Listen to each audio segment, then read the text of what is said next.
Greetings Internet, my name is Zenith and I have a special video today.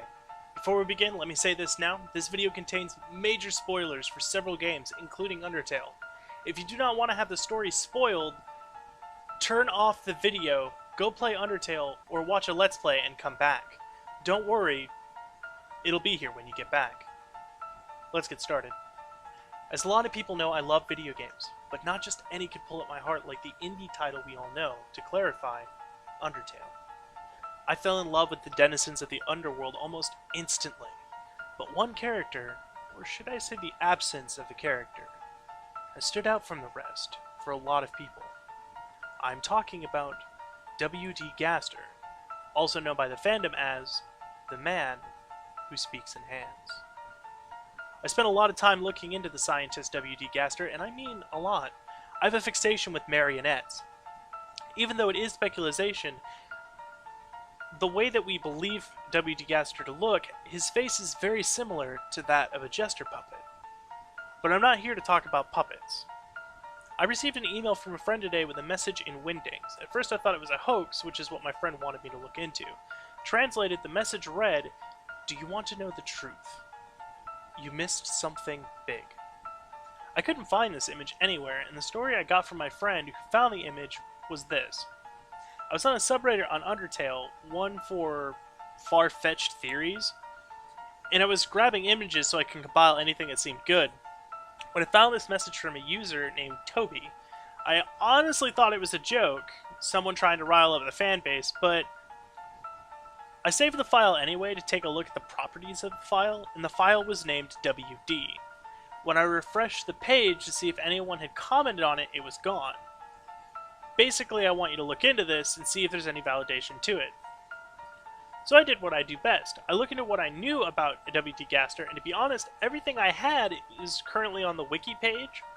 It's very spot on with the information that it has about what's available for the character. I do recommend taking a look at it if you're trying to catch up. W.D. Gaster was the royal scientist before Alphys, responsible for creating the core. Gaster's followers relayed different explanations as to what happened to Gaster. Characters such as River Person and Gaster's followers hint at his existence. Similar to Sans Papyrus, he also speaks in a typeface different from other characters. Several of the rooms in the game that are found using debug mode and by altering the way the game plays, you find several clues that hint to be Gaster. In room 269, a figure widely believed to be Gaster can be found. They are black and white with a distorted, cracked face. Unlike every other NPC, they have no collision physics, and approaching them will cause them to react in surprise and vanish, while a sound effect will play. Room 123 is a removed corridor with tall grass that is presumed to be connected to rooms 99 and 116. An unknown character on the left side of the tall grass in this area mentions that there is someone with a creepy smile behind you. The unseen character presumably disappears after the dialogue is triggered, because you can't trigger it again. The character with the creepy smile is possibly the mystery man seen in room 269, which may be Gaster. However, it could also be Flowey, Sans, or even the fallen human. The characters in this area mention that this corridor is a bug-catching spot. Room 272 is a black room and has a ghostly figure in the middle of it that becomes less transparent as you approach. If you attempt to converse with the NPC, it will return with asterisk redacted asterisk in lowercase Wingdings, which implies that a conversation was planned here, but was removed for security purposes or for it just not being in the game. Exiting room 272 leaded for the sound test room, where the protagonist can listen to 4 songs, including Gaster's theme. All but one of the songs can be played and switched amongst each other, but upon playing Gaster's theme, the other 3 songs are unavailable to be played again, even if you try to do so, and after it concludes, the text, "Thanks for your feedback, be seeing you soon," will be displayed, and either the game will crash, or you will be put in a room with the fishing pole in Snowden, suggesting that that room was intended to be focused on Gaster. To access this room and avoid the annoying dog screens, you have to use a hexadecimal editor in order to change the dog check value. Now, inside the game's file are a string of texts that implicate that a stable was planned to be put into the game. In said stable, there is a trash can where a key can be found. If you take this key to the horse stable, the same figure from 272 will appear and say *X in Windows.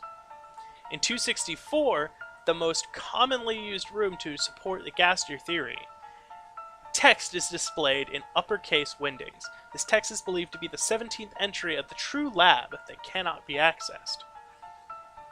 Room 264 is only accessible through save manipulation or debug mode, and it immediately precedes the generator room in the true lab. And it reads as follows. Entry number 17. Dark. Darker. Yet darker. The darkness keeps growing. The shadows cutting deeper. Photon readings negative. This next experiment seems very, very interesting. What do you two think? Once the message ends, the screen turns black for a second before the game will close.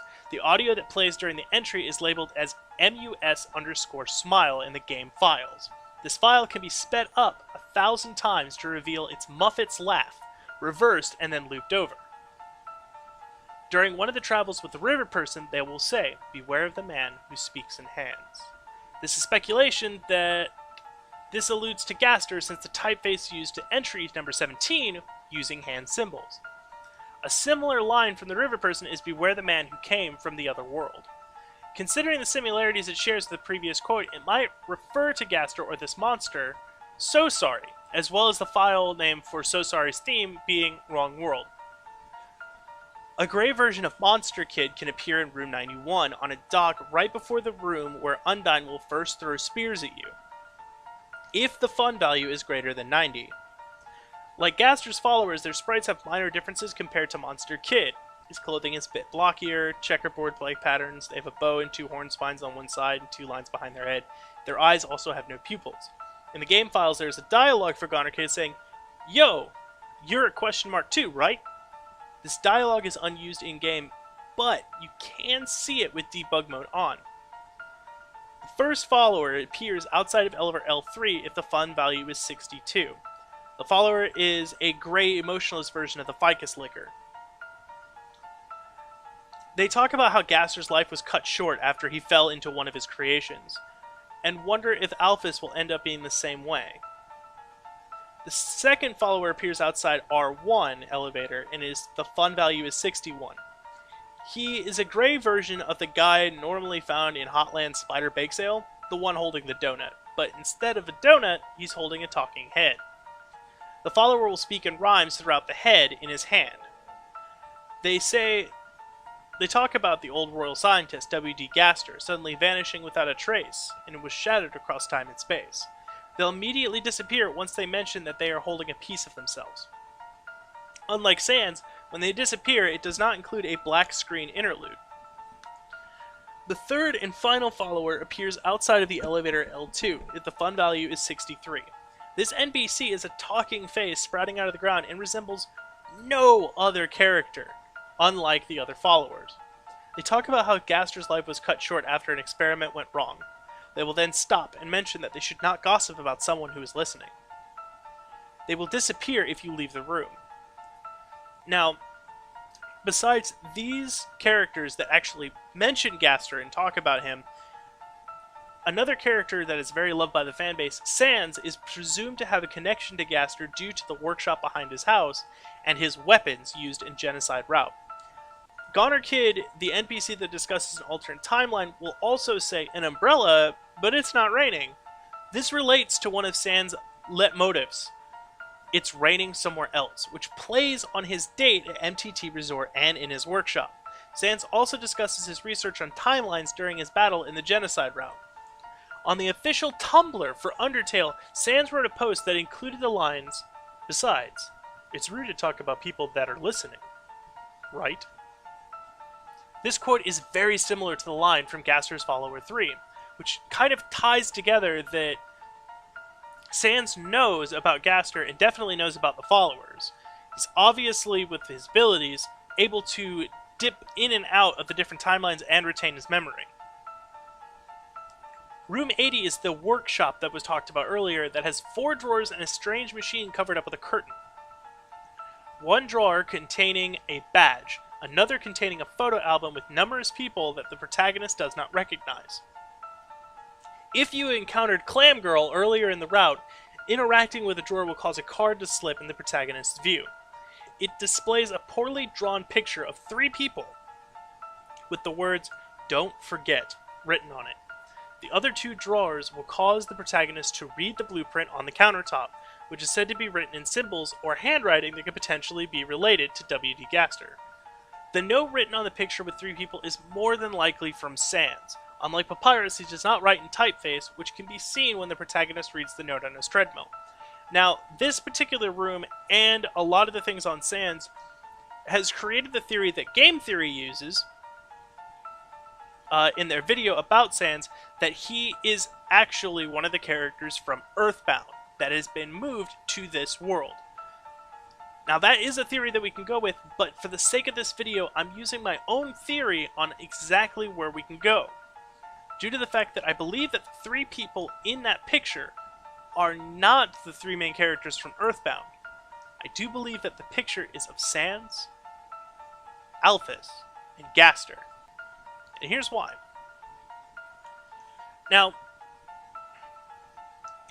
also, in room 264, in one of the parts of Gaster's version of entry number 17, he said, "What do you 2 think? This too may refer to Sans and Papyrus as they both have font names.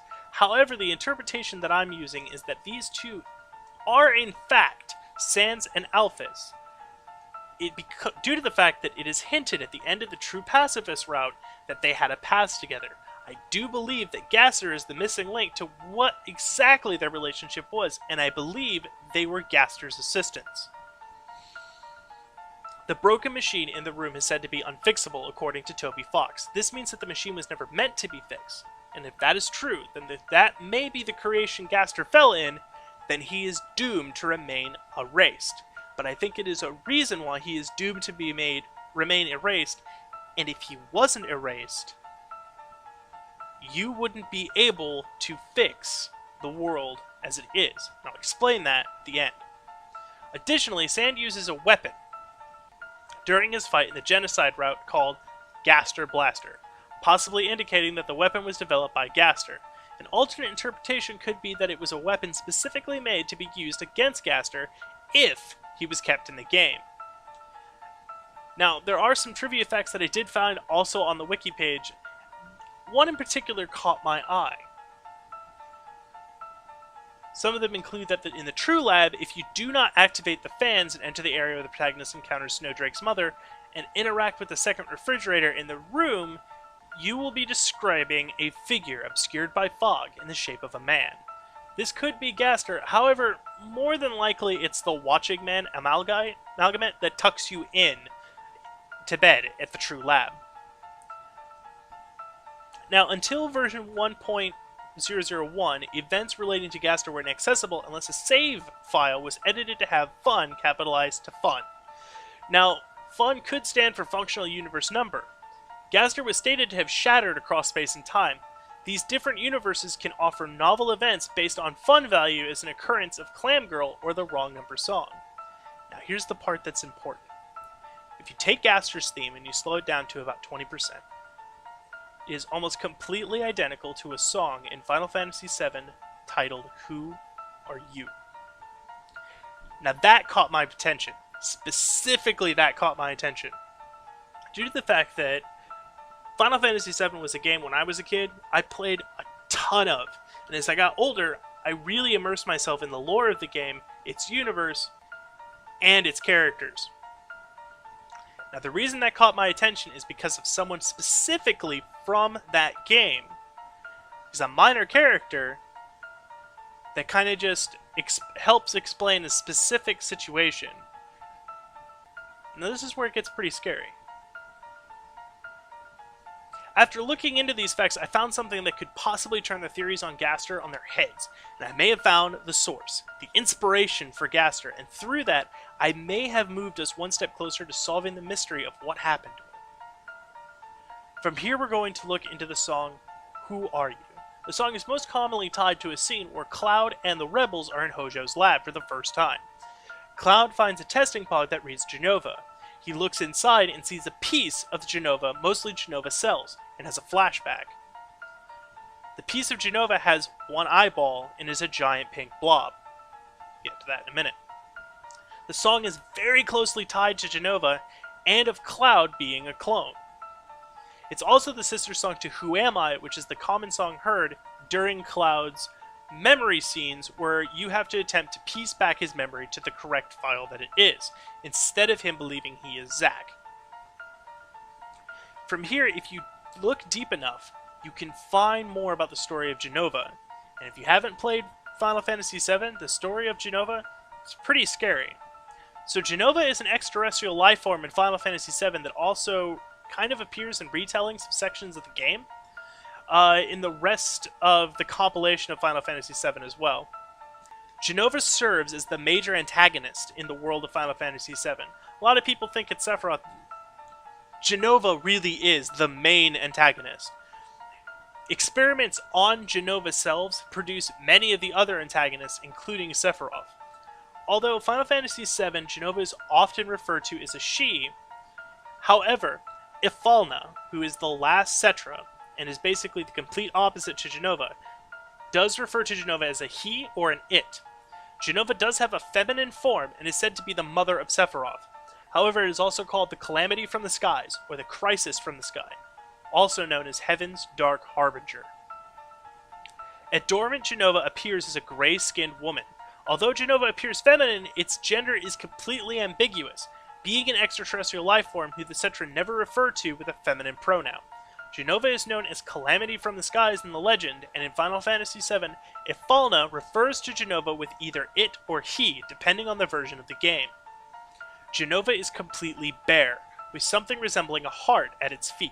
Connected to the heart-like organ are a number of tubes that reach to different parts of the body, the largest of which, pinker in color, similar to that of an umbilical cord, is inserted into the abdomen. On its back, Jenova has appendices along with what resembles a wing protruding from its left and a stub of a wing on its right. Now here's a scary connection between Jenova and Sans. Jenova has long silver hair parted through the center. Its left eye glows red, but it has no right eye, often being covered by hair. Now, Sans' eye, when he's using his abilities, glows blue and yellow, which is not red, I will completely admit to that. However, red, yellow, and blue are the three primary colors in which we can create any other color. And they're the only colors that we can see as humans that are not a mixture of other colors. So keep that in mind. Jenova's headgear links to her container as an inscription which is a different message between different depictions of the scene. Above the headgear is an exposed brain within Jenova's cranium. Now, here's the thing about Jenova. Its genetic structure is a two-way conduit. It can take in the traits of its prey and insert its own genes into other organisms into violent monsters. Once Jenova lands on a planet, basically she was kind of like Galacticus. Jenova would go from planet to planet, devouring everything on the planet and then using that planet to travel to another planet. Now, basically it would do this in the form of taking the planet, condensing it into a ball, smaller than it is because it's basically created a husk of a planet, and then crashing into another planet to begin the process over. Once Jenova lands on a planet, it will destroy every form of life it finds. It can absorb its prey's memory and form itself into looking like the people it destroys, hiding as people's loved ones to destroy them. As stated in Professor Hojo's Jenova reunion theory, once Jenova cells have been separated from the main body, they will seek to reunite. If they are inside a host body, they can influence its mind and body to join the reunion, sometimes so severely that the host organism will die. For unknown reason, organisms affected by Jenova also will grow a single wing, capable of flight, and the pupils of the affected can change into a feline slit. though the rest of the eye remains unchanged. I believe the reason for this is due to the fact that even though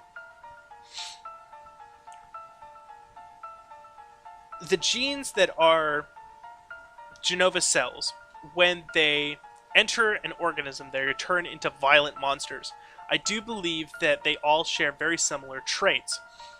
One of them being wings, the other ones being cat-like eyes. And when people are infected with it just a little bit, it causes them to have this happen to them. Once Genova has destroyed a planet, it uses it as a vessel to travel the cosmos to another planet. Genova's age is completely unknown, but since it can lay dormant for millennia if necessary, it might be older than a planet itself. It's probably older than the entire universe for Final Fantasy VII. Now let's learn a bit more on Genova's backstory within Final Fantasy VII itself. Approximately 2,000 years before the events that happened in Final Fantasy VII, an alien creature lands on Gaia, having traveled through space on a meteorite. The impact created the North Crater. This creature approached the Cetra and used its mimicking abilities to infect and destroy the Cetra.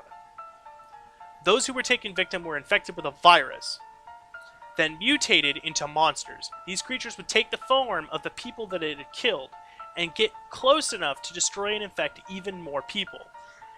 Ifalna called this process of Genova giving the Cetra a virus. In this way, the creature destroyed most of the Cetra civilization. Their daughter race, the humans, hid away while the Cetra were almost eliminated. The few Cetra survivors banded to defeat the creature and quarantined it within the North Crater, where it would lie dormant for a millennia. Despite their victory over the calamity from the skies, the Cetra civilization was lost. Their numbers dwindled to almost nothing while humans spread over the planet. As time wore on, humanity forgot about the creature, and the Cetra fell into legend. 2,000 years later, almost all memory of the creature has faded. The Shinra Electric Company rules the planet with Mako energy, but is ever seeking a more efficient source. And ever seeking an even more efficient way to harvest it. The Cetra legend of the Promised Land piqued their interest, and the company delved into research into the race that was thought long extinct. 30 years before the main event of Final Fantasy VII, a professor exhumed the alien's creature's remains and mistakenly identified it as a Cetra, naming it Genova. The Genova project became an effort of a number of Shinra scientists to use Genova cells to create a human-Cetra hybrid who would lead them to the Promised Land. Shinra was, of course, unsuccessful at creating a Cetra with Genova cells, but those treated with the cells proved to be super soldiers, which led to the members of Soldier, Shinra's elite military force, being injected with the cells as well. Sephiroth, Genesis Rhapsodos, and Angeal Huey were born of the project during its first stages when Shinra was still trying to create a Cetra. Most of the early research took place in the Nibelheim's Shinra mansion, while Genova was contained within the Mako reactor at Mount Nibel. That professor and scientist who uncovered Genova was Gaster. Now, I don't have to be a scholar or a professor to point out that his name sounds very familiar to a gentleman that we were just discussing, Gaster. Now, Gaster was later betrayed by his assistant Hojo and killed, his body never to be discovered. But what does this mean? And let's talk about that. I feel that Gaster is actually based on the character Gastfaramus, not solely on the character Doctor and Donut. But not just because of their names or the connections to the songs. Gaster created the core, a technologically advanced facility that provides magical electricity to the underground. Alphys states it converts geothermal energy into a magical electric power. Now, in Final Fantasy VII, it's theorized that Gastfaramus is the one who discovered how to use Mako energy, or the planet's life energy, into electrical power and other sources. And the similarities don't stop here. One iteration says that Gast fell into his creation, another says that his experiment went wrong, and the last says that he shattered across space and time. Professor Gast fell deeply into the Genova project. I mean, head over heels for this project. He was determined for the sake of finding more knowledge and the sake of science to find the Promised Land.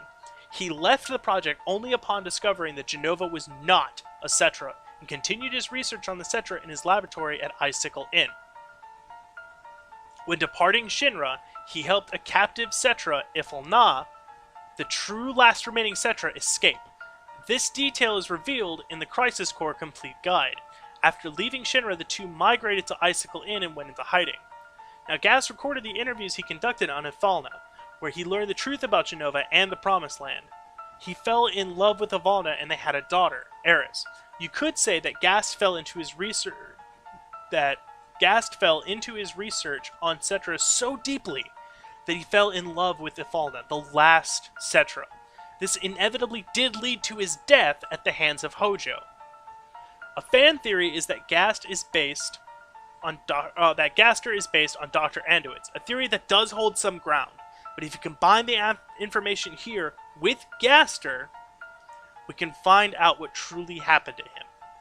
Now, we know that before Alphys started working on Determination, Gaster was doing light research into it as well as space and time.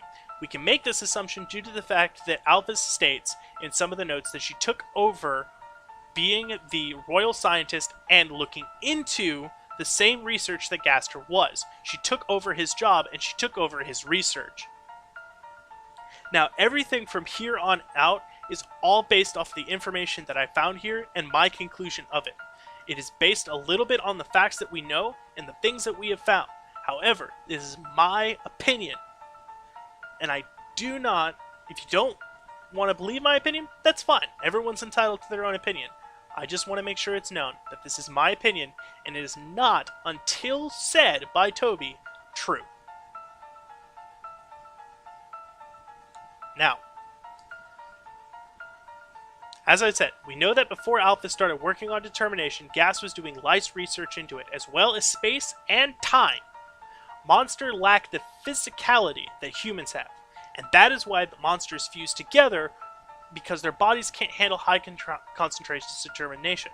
When Alphys injected monsters with Determination, they got back up. They weren't dead. They were alive. But their bodies couldn't handle it, and their bodies fused together. Now, Jenova cells infect Cetra cells and turn them into monsters as well as making humans. In small doses, incredibly powerful, but eventually will also turn them into monsters. Humans, Cetra, cannot handle the power of Jenova cells. Now, I'm not saying that Determination is Jenova cells, I'm simply pointing out that there is a similarity between the two stories, trying to drive home that there is a huge similarity between Professor Gast and Dr. Gaster. Now, Gast and Gaster were looking into space travel and time travel as indicated by their respective backstories. If they are so similar, is it possible that the deaths of these two characters are similar? Professor Gast was killed by Hojo, who was his assistant. Gast had two assistants, Hojo and Lucrecia. Now, Gast was killed when Hojo and several Shinra soldiers stormed into his Icicle Inn laboratory and captured him. When Hojo killed Gast after revealing what his plan was for his newfound love, the last Cetra, Ifilna.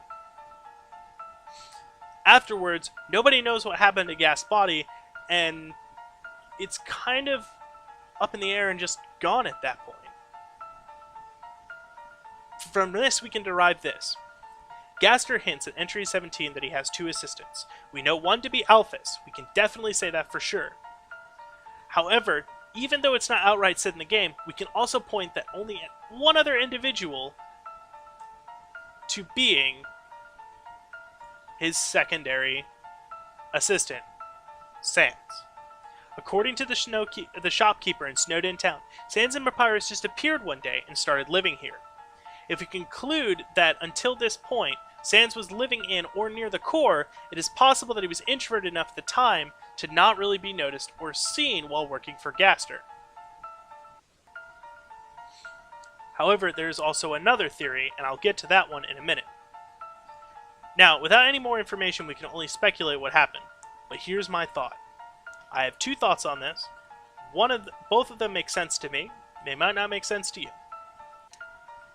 While working on research with Sans and Alphys on Save and Fun, or Space Anomaly Vector Engine and Functional Universe Number, Gaster attempted to use a machine to control Save. This went terribly wrong, either by Sans or Alphys making a mistake, or Gaster himself. I believe that Sans, blaming himself for this, fled the lad with Papyrus to Snowdin Town. When he arrived, he found that he had been altered somehow. He could now control space and time a little bit and remember things from timelines and other universes that others could not. And everyone from Alphys believed that he had just shown up out of nowhere. Stan states that we noticed anomalies in space and time and began investigating. I think this means that Stan is still able to communicate with Gaster and are attempting to retrieve the pieces of Gaster that are scattered. What pieces? Herein lies my theory. You see, Gaster, thing about him is that you see him constantly throughout the game, or pieces of him. I believe that Gaster is the save locations scattered throughout the underworld. And the reason for this is because we know that Gaster was scattered between space and time. If we believe that, more than likely he was attempting to make a machine that allowed him power over save.